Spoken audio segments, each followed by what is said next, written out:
تا 20 ڕۆژ لەمەوبەر کورد دەسەڵاتی یەکەم بوو لە کەرکووک. ئاڵای کوردستان لەسەر بینای پارێزگا دەشەکایەوە، بەڵام لە دوای 15 مانگی ڕابردوو گەڕانەوەی هێزە عێراقیەکان بۆ شارەکە لە ئێستادا هاوکێشەکە بەلای بەرژەوەندی پێکاتەکانی تردا گۆڕاوە و ئاڵای کوردستانیش لەسەر بینای پارێزگا داگیراوە.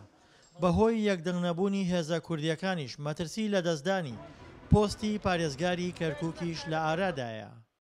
کوردیش بە مافی خۆی ئەزانێت بەوەی کە زۆرینەی پارێزگاکە لەو پێکاتێ و لە ماوەی ڕابردووشە بە تەوافق ئەوە دانراوە بەداخەوە تا ئێستاش کورد واتە بەتایبەت نوێنەرانی کورد لە ئەنجومەنی پارێزگای کەرکووک لە پارتە سیاسیە جیاوازەکان تاوەکو ئێستا بەتایبەت هەردوو فراکسیۆنی پارتی و یەگورتو و ئەوانەی کە لە پێکاتەکانی ترێ لە ناو لیستی برایەتیە هێشتاکە بڕیاری چوونە ژوورەوەی دانیشتەکەیان نەداوە بۆی نیسابتەواو بێت.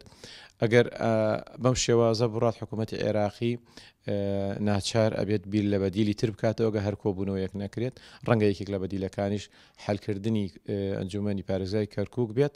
یەکێتی نیشتیمانی کە چاوی لە پۆستی پارێزگاری کەرکووکە و خاوەنی 6 کورسی پارێزگایە بۆ بەدەستێنانی ئەو پۆستە پێویستی بە پشتیوانیکردنی هێزە کوردیەکانی تر هەیە کە لە ئێستادا هێزەکانی تر نێوانیان لەگەڵ عێراق خراپە و ئەندامەکانیان کەرکووکیان جێهێشتووە و ئامادەنین لەم دۆخەدا بۆ هەڵبژاردننی پارێزگاری نوێ کۆ ببنەوە.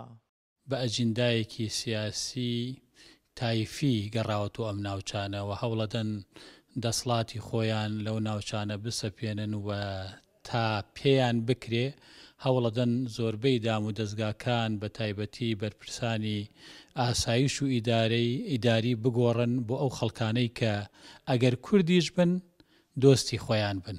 یعنی زیاتر کار لەسەر ئەوە ئەکەن کە ئیستیحقاقی هەڵبژاردن و ئەوانە کاری پێ نەکرێ بەڵکو لە ڕووی سیاسی و چی لە بەرژەوەندی خۆیانە و ئەو خەڵکانەی کە بە دۆستی خۆیان نەزانن ئەوانە کار پێ بدەن و لەو ناوچانەی کە کەمینەی شیعە هەیە زۆر هەوڵیان داوە کەسانی شیعە بکەنە کاربەدەست. کوتلەی تورکمانی و عەرەبیش داخوازی تایبەت بە خۆیان هەیە کە تورکمان داوای پۆستی سەرۆکی ئەنجومەنی پارێزگا دەکات و عەرەبیش کە ئێستا پۆستی پارێزگاری بە وەکالەت لایە دەیەوێت ئەم دۆخە تا هەڵبژاردننی داهاتوو بەردەوام بێت بۆ ئەوەی سوود لەم پۆستە بۆ بەدەستێنانی دەنگی زیاتر وەربگرن. ئەنجا کێ ڕئیس ئەبێ کێ محافظ ئەبێ ئەوە مشکلەی سیاسی ئەمیان سیاسیەکان ئەوەیش حەل لەبێ ئەمما ملات با بگەڕێتەوە بۆ حیاتی خۆی. کوردەکانی کەرکووک کە زۆرینەی شارەکە پێک دەهێنن سەرباری نیگەرانبوونیان لە حیزبە کوردیەکان بەوەی بەتەنها جێیان هێشتوون بەڵام هێشتا خۆیان بە خاوەنی شارەکە دەزانن. کۆشێ دەکەنمان تا ئێستا تەحەدا دەکەم ئێمە عارەب بووە عارەب لە بانسەرمان پێ ئای کۆ کورد ئای کورد عیش و کاری چییە؟ هەشتی شعبی چییە بێتێرەوە؟ گەرچی لە ئێستادا حکوومەتی ناوەندی کەرکووکی کۆنتترۆل کردووە بەڵام پێ ناچێت کێشمەکێشی نێوان هەرێم و بەغدا لەسەر خاوەندارێتیکردنی ئەو شارە هەروە بە ئاسانی کۆتایی بێت بۆیە پێدەچێت لەمەودووە گەڕێکی تری ململانیەکانیان دەست پێ بکاتەوە.